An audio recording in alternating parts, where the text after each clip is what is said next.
a questão da violência urbana aqui em São Paulo. Joel, a gente vai voltar a falar sobre esses casos. O Lucas Josino está acompanhando isso desde o comecinho da semana, falou já sobre o aumento, infelizmente, dos latrocínios aqui em São Paulo. E hoje ele traz mais detalhes sobre um caso de violência, um desses casos de assalto aqui na cidade de São Paulo. Imagens de câmeras de segurança que vão servir para ajudar nas investigações, Joel. É o do Ricardo, né? O porteiro de 38 anos de idade, que completaria 39 um dia depois de ser morto. Ele acordou, foi lá para o ponto de ônibus, ficou sentadinho no ponto de ônibus aguardando o busão. Passa um busão e infelizmente ele não entra. Infelizmente ele não entrou naquele busão porque não era o dele. Na sequência, os dois motoqueiros assassinos encostam a motocicleta, o garupa desce, se aproxima do Ricardo e nem argumenta, nem fala nada. Ele já dispara no peito do rapaz. O rapaz cai e com ele o telefone também. O marginal só pega o telefone e cai fora. Só para você ter uma ideia, Ana Paula Rodrigues e ouvintes, o Ricardo deixou duas filhas, uma menina de 9 anos de idade e uma outra garota de 13 anos de idade, além da esposa. A esposa que chegou a acudi-lo ali. Ela chegou, encontrou o Ricardo caído no chão, porque foi perto da casa dele. Né? Ela pediu que ele segurasse no dedo dela, ele chegou a segurar, apertou o dedo dela, mas ele foi desfalecendo aos poucos, infelizmente. Quem é que vai explicar para essas meninas, para essa mãe, que nós vivemos em um país seguro? Quem é que vai dizer isso para essa família? Imagine como que essa família está agora. A família que não somente perdeu a pilastra, o provedor, mas perdeu principalmente a pessoa que era amada, a pessoa que era amada e que amava.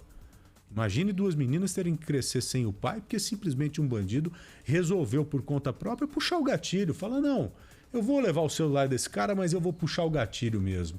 Sabe, eu vou puxar também o gatilho. Se o cara morrer, eu não tô nem aí. Para minha vida não vale nada, a minha vida não vale nada. O bandido pensa assim, a minha vida não vale nada, logo a dos outros também não vale nada. Deus me livre dessa violência que estamos vivendo e, infelizmente, os bandidos estão mostrando um grau de periculosidade maior, bem maior, nesses tempos recentes.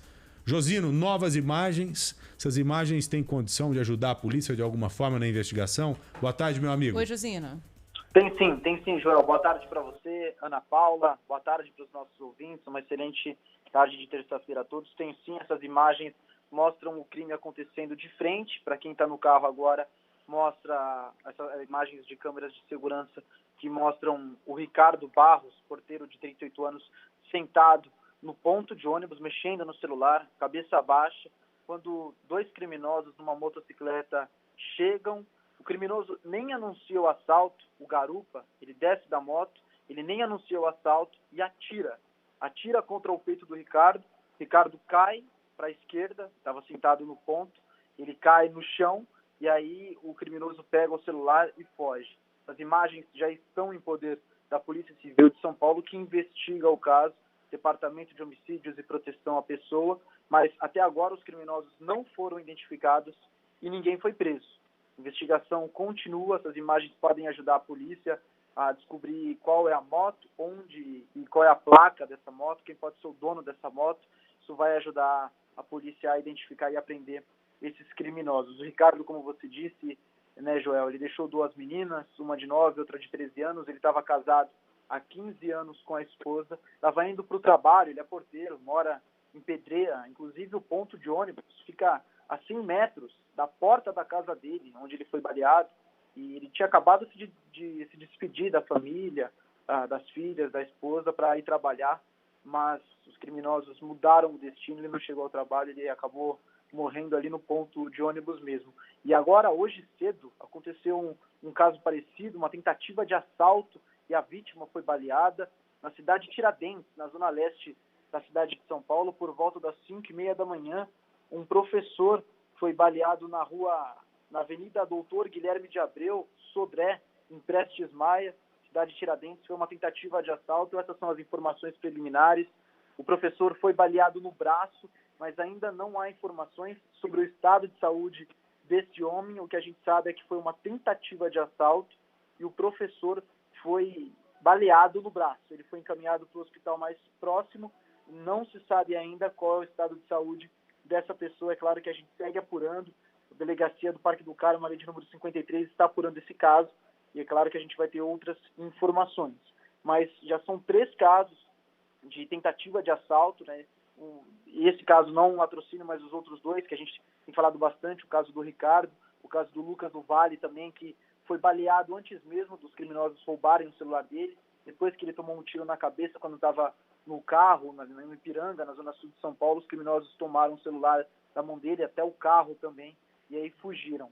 Nesse caso do Lucas do Vale, até agora um suspeito foi preso, suspeito que é o dono da moto, utilizada no dia do crime, o crime aconteceu de manhã, e esse suspeito foi detectado as impressões digitais dele na moto, prova que leva à prisão, o pedido de prisão da polícia que foi decretado pela justiça. Agora o que chama a atenção, Joel e Ana, é que todos esses casos que a gente tem falado bastante de latrocínio, ou aconteceram no começo da manhã ou à noite, entre o fim da tarde e a noite, ou no começo da manhã, 5, 6, 7 horas da manhã, ou entre 5 e 8 da noite, 9 da noite, nesse horário que os criminosos estão atacando, estão roubando celulares desbloqueados com o objetivo de fazer transações bancárias.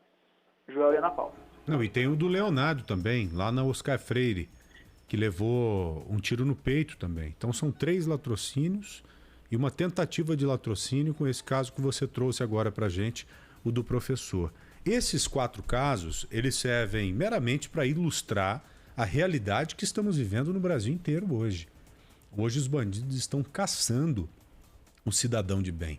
Estão caçando e não medem esforços, não pensam antes de puxar o gatilho, tenha certeza disso. Você disse aí, Josino, que o dono da moto foi preso, né, o dono da moto utilizada no crime lá do Lucas do Vale, e eu percebi na prisão desse cara o seguinte, não sei se você teve essa percepção também, até mesmo com os policiais que você conversou, você pode ter chegado a alguma conclusão, de que ele sabe quem são os caras que cometeram o crime, ele sabe quem é pelo menos um dos envolvidos, mas não disse à polícia, com medo de sofrer algum tipo de retaliação. Então a quebra do sigilo telefônico, que já foi pedido pela justiça, para quebrar o sigilo telefônico desse cara que está preso, que é um mecânico, que não tem passagens pelo mundo policial, é importante para a polícia conseguir identificar se ele teve algum contato com esses caras e ter a certeza quem é que participou desse crime. Você também percebeu isso, Josino, que ele sabe quem é, mas ele tem receio em contar para a polícia? A justiça até decretou, viu, Joel, o bloqueio, né, do telefone dele para saber as mensagens, para quem ele mandou mensagem, para quem ele ligou nas últimas semanas, nos últimos dias, para que a polícia chegue em quem estava no dia do crime, quem atirou no Lucas do Vale. Agora a polícia já ouviu, já colheu o depoimento desse mecânico e a polícia acredita sim que ele estava no dia do crime, até porque as digitais dele estavam na moto. Quando a moto foi apreendida, colheram as digitais e bateu com as digitais desse mecânico. E essa prova leva para a polícia que ele pode sim estar envolvido no crime, no latrocínio do Lucas do Vale. E é claro que o depoimento dele é importantíssimo para que a polícia chegue também na outra pessoa que estavam lá. Eram 2 criminosos que estavam na moto, que terminou com a morte do Lucas do Vale. A polícia precisa chegar e trabalha para chegar nessa outra pessoa, nesse outro suspeito, nesse atirador que matou o Lucas do Vale.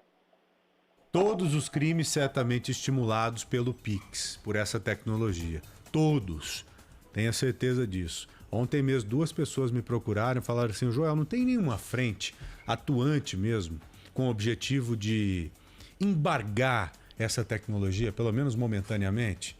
Eu falei, olha, tem alguns movimentos, um deles é do Procon aqui de São Paulo, mas até agora nada de concreto. Essa tecnologia, infelizmente, ela precisa sair do gibi. Infelizmente, ela não pode mais continuar do jeito em que está. Nós temos que resolver esse problema e o jeito de resolver esse problema é deixar essa tecnologia de lado momentaneamente falando. Porque hoje ela está mais disponível para o bandido do que para a gente. E que adianta fazer transferência aí rápida pra caramba, sem pagar taxa, se você corre o risco de ser sequestrado, você corre o risco de morrer, como esses pais de família morreram, não adianta nada.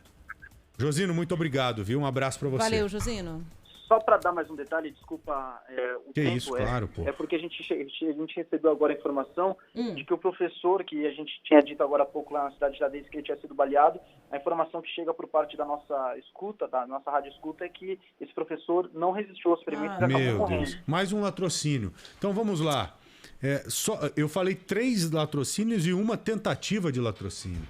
Então são 4 latrocínios, ô Josino. Esse professor da cidade de Tiradentes, Lucas do Vale, o porteiro Ricardo e o Leonardo, lá da Oscar Freire. Isso em 10 dias? Em 20 dias, Joel, desde o começo do mês, esse já é o 7º. Esse já seria o 7º latrocínio. Até porque a gente trouxe aquela informação da vendedora de churrascos lá na Janaína Paiva, na Brasilândia, que também foi morta no começo do mês, e o Luan Guilherme da Silva, que também foi morto numa tentativa de assalto no Brás. Então são 7 latrocínios em 20 dias. Deus me livre. Deus me livre Ainda desses estava na caras. esperança que esse sobrevivesse, foi um tiro no braço, né? Mas, enfim, que notícia lamentável. Obrigado, Josino. Um abraço para você, meu amigo. Um abraço para vocês. Até mais. Puxa vida, que Deus nos abençoe, nos livre de todo mal, nos livre desses vagabundos aí, desses criminosos terríveis que, repito, reforço, infelizmente, estão caçando a gente. Bora pro intervalo? Vamos dar uma respirada, vai? 13h26, Bora Brasil, sempre aqui na Rádio Bandeirantes.